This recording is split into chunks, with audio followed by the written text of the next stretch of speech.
So close to like the beginning of the year, I picked up the FX30 to be my main driver for a lot of my video work in 2024. Now, I had been upgrading to that camera from the Lumix series.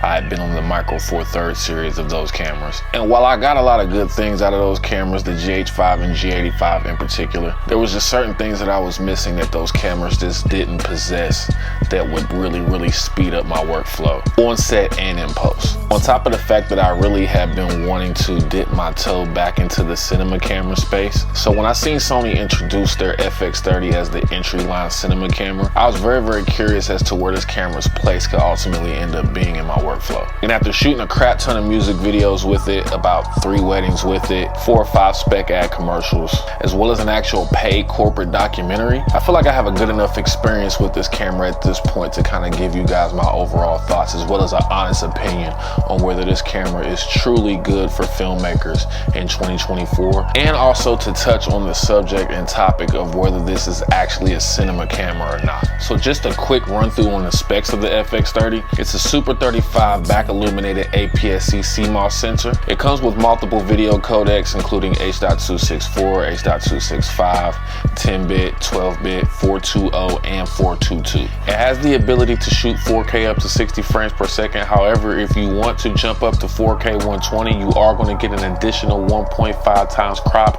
on top of the 1.5 times crop that's already existent in the APS-C sensor. It also has the ability to shoot DCI Cinema 4K. It has 14 stops of dynamic range. It comes equipped with multiple color profiles, including the S-Cinetone and S-Log3 profiles. This camera also comes with 16-bit raw video output via HDMI. It comes with the ability to preview your LUTs on screen. As always, it comes equipped with Sony's signature autofocus capabilities, with all of your normal focus assist features along with focus mapping features. It comes equipped with 5-axis stabilization, including active and standard stabilization modes. Multiple tally lamps so that you can know when you're actually recording or not. And for extra money, this camera can come equipped with a XLR top handle. Now, most camera enthusiasts already know that this is the little brother to the full frame FX3, with the differences obviously being the sensor, FX3 being full frame, FX30 being APS-C, which results in smaller pictures and lower performance in low light. It has about a stop or 2 less of dynamic range than the FX3, which has 15 stops of dynamic range.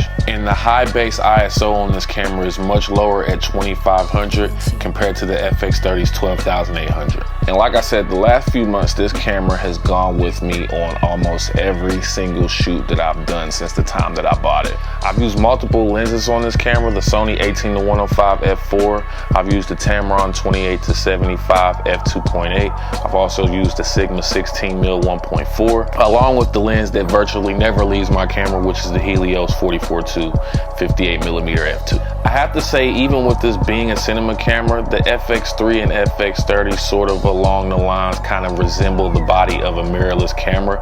The only thing missing is an EVF. So for hybrid shooters, if you're someone who likes photos, this is probably going to be a deal breaker for you. Both of these cameras do have the ability to shoot photos, but the issue lies there is that the shutter isn't mechanical, it's electronic, and you don't have the EVF. So burst shooting is out of the window with either one of those cameras. But I think the thing that really bugs me about this camera, because with all the specs, it's pretty much easy to understand that this is a very capable camera in 2024.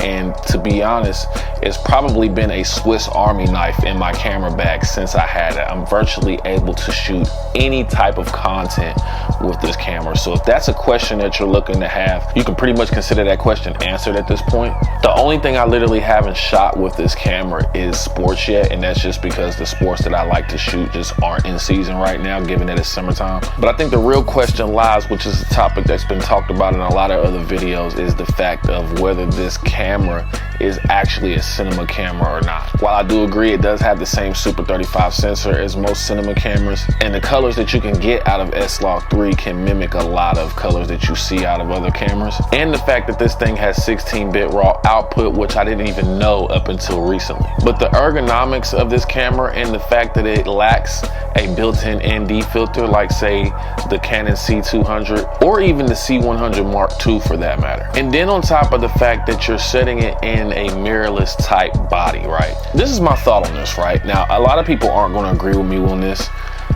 My opinion is most of us want a cinema camera similar to the FX6, right? But the thing about it is, most of us don't even have the computing power or memory to really mess with raw recording. We really just want an entry-line cinema camera with easy to use codecs and a built-in ND. I feel like this camera in particular could have been set in a box style format. You slap a built-in ND on it and then leave it alone. That way you don't necessarily have to worry about raw recording, and if you really want that in your workflow, you can just upgrade to an Atomos Ninja and do it that way. But then in that way, you're still getting a good ergonomics camera with a built-in ND, easy to work codecs. But the fact that they built this camera in the body style that they did just has me really questioning whether it's a cinema camera or not. Now, I will give Sony credit. The good thing about the way they built the body, especially removing the EVF, is it did make room for a lot of creators to really build this camera into the rig that they really want to see. And not only that, with the rise of 3D printing and things of that nature, you have a lot of creators and camera enthusiasts really making some really good, neat looking attachments for this camera to really give it the ergonomic feel that we're all looking for. And just a heads up, I got a special video coming for you guys on a sleeper build that I'm making for this camera. But all in all, I think at the end of the day, this is a perfectly capable camera in 2024 to do whatever job you need it to do. I don't think the ergonomics and the lack of EVF quite make it a cinema camera, but I feel like I said earlier, with the customization that you can do with this camera, the fact that you can upgrade this camera and add a few attachments to really give it a raw recording and cinema workflow, it really just makes this camera a chameleon for any genre of filmmaking that you choose to go into. And like I said, since I've had it, it's pretty much been my Swiss Army knife. I don't really care that much about having full frame, just because I've learned to work with lighting in a way to where having those high ISOs is necessarily a requirement for me in my workflow. As long as I have the codecs that I need and the lights that I need and the side tools that I need, I can pretty much get the image that I want to get without necessarily having to go over the base ISOs of 2500 or 800 in the FX30. So I would definitely recommend this camera for filmmakers. For hybrid shooters, I would take a second thought on this before I really invest my money into it. But honestly, it's a Sony camera in 2024. It's pretty much going to do what you need it to do. But that's enough of me talking, man. I really just wanted to get a review out on this camera. I've been putting it off for a while and had a lot of stuff going on with, you know, life behind the scenes with the channel, and I really just wanted to put forth an effort to get you guys more content. I hope you guys enjoy some of the sample footage that I put out on this camera, and I've got a lot more content coming for you guys soon. I appreciate everybody who liked this video. If you made it this far, I really appreciate you guys. It helps me put out more content for you guys like this. It's your boy DaVinci HD, reminding you the only reason that piece of art that you want isn't out is because you haven't pressed record. See you guys on set. Peace out.